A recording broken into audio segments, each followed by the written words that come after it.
Hey everyone, it's Mr. Green. I did not record today's Band Lab session, so to make up for that, I'm going to create a couple of short tutorials that will help you with a couple things. First, remind you where to go to find information on our assignments, where to find links and videos to help you with those assignments.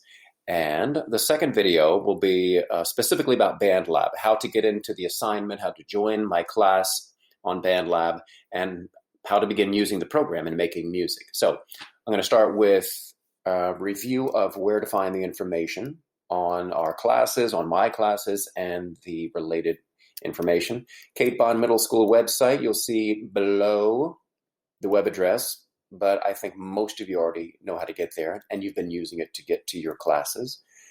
Right down here under announcements is the online course catalog link. You'll just click that, and you'll arrive here.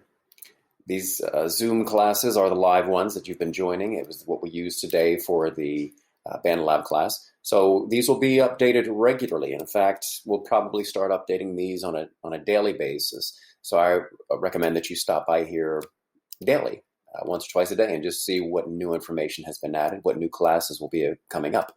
Over here on the right, the online lessons. These are the links for the activities that are always posted and always available to you 24/7. You can come on here and new ones will be added as they become available. Right now, Coach Miller's cool series, Fix It Right, is available.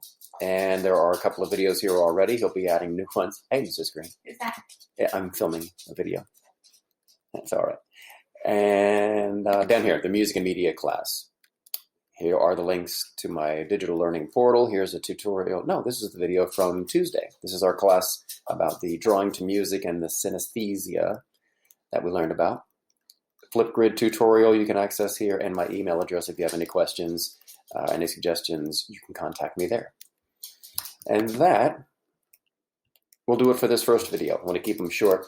So check video number 2, and I'll show you all about Band Lab and remind you about Flipgrid, which is now up and running for our Band Lab activity. See you soon.